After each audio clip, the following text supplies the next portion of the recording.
Hello everyone, Levan from BulldogHammer, and in today's episode I will be unboxing the Mega Gargant toys. Here I will open the box, assemble it, and then I will put it against top monsters in the game for you to see the difference in size. So this is the box. So the kraken-eater is on the face of the box. Then we have kraken-eater here too, and then all three variants are on the side of the box, and on the back, I believe we have a full size and different things that you can build it with. And you know what? I was looking at it, and it has pretty cool details. First of all, you can see the shield, dwarven shield, Longbeard's shield on the back, and as well as the ogre belly protection got something. Also, we clearly see here the sword of dark elves with a shield, dwarven axe, and lots of cool details. And from corn shield, I see the turtle turtle skin, or what that is. So pretty nice, well done. Lots of cool and high quality details, and you can feel how they go over the mortal realms and just destroy settlements. Had many fights with all the factions all over the places. So maybe it shows that they don't have specific allegiance. They just do their stuff, which is pretty nice. So we can see details from each faction on their trophies. So very nice, cool box. The size is the normal monster box, nothing special. So let's open it, and so in front we see the book, how to assemble all three variations here. So I will assemble the kraken-eater. That's funny because when I just saw Sons of Behemoth previews and teasers, I like this guy the least. But the more I looked at him, he grew on me, and now he looks like the most alive model, because it has so many stuff. So you can just imagine how he was fishing or hunting on the seashore, fighting krakens. Here we see the tentacle from kraken. Then we see the skull of a troll, Trogat. So pretty neat. So he was fighting big monster, something like Megalodon here. So he's very alive person. So you can see his, you imagine his history. And so I decided to start with him. But all three variations will be built soon and reflected in our future battle report. And of course we see here spruce. Actually, you know what's up? What just caught my eye? The hands. Everything is so big here. Really big hands here. Like even compared to miniature gargants, as they were called, Guzzler gargants. These are big guys. So let's see. I'll go through building, and then I'll show you how it looks.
So the giant is assembled. First of all, I want to say it's incredible experience.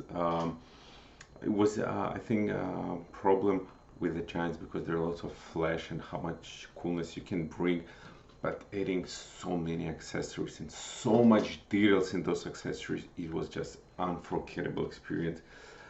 So here it is. I didn't attach the net because it would be impossible to uh, paint what he caught here. So I'll have to paint it separately. Usually I prefer to paint parts separately, but for the sake of the video, I assembled a whole model just without the net and the right hand. So it is here. Look at my head, and he's huge, and he feels so alive. When you look at him, like you have a feeling that he will just walk and start doing things. Incredible, so much details. Games Workshop, every time they just don't stop surprising us with a very good quality, amazing quality, and so much hard work and details that they put in the models. For example, the net where he has his catch, there are several people there, and you see their stories. For example, there's old body, like probably died beforehand. Then there is like half of the body just ripped. There's a dolphin there, and the thing is that one body is like naked, almost naked, and but he has some necklace here, so you can feel his history, that he was like probably a rich pirate or some rich merchant or someone. And on the other hand, there is on the body with cheap peasant's pants, you know. So, and there's a dolphin. So it shows that kraken-eater doesn't care what he catches. Everything is same for him. He just catches and for food or something. So incredible, lots of history in every detail you see. Also, I mentioned that I thought this is, you see here, Trogot's head, the nose, and skull and jaw. But when I start building the model, so it's a dragon's head, but it looked like a Trogot's head from in the picture. So pretty nice. Let's go now and compare the size of the model with other super monsters. So first comparison, we see Alariel. Uh, Gargant looks very solid against Alariel and her bug, but noticeably Alariel's base is much bigger. I thought that Gargant will have the same base size, but no, a little bit smaller. It's Nakash size base. I think it's 4.5 inch. Really solid. You can see the size, you can see the power and all muscles, how they work, and yeah, I think it should look really well on that table. Next comparison, we go to Maw Crusher. He's a beefier than Alariel, so probably the difference shouldn't be as noticeable. But again, look at how Mega Boss looks small compared to Mega Gargant, and even big Maw Crusher is not that big and doesn't look like a cannon as it used to be, or a cabbage, you know. So like test against Alariel and Mo Crusher passed, I think Gargant looks amazing. It's a little bit taller than Mo Crusher. And then we go seeing Nagash, and we see that Nagash is still flying higher than Mega Gargant. A little bit thinner, probably he does cardio, but still Gargant can't look at his eyes, you know, and still be there. And I like that Nagash is a little bit higher because he's God after all, right? Let's move to the next comparison, and now we see Catacross with all his followers around. Much smaller model, even the bases are similar.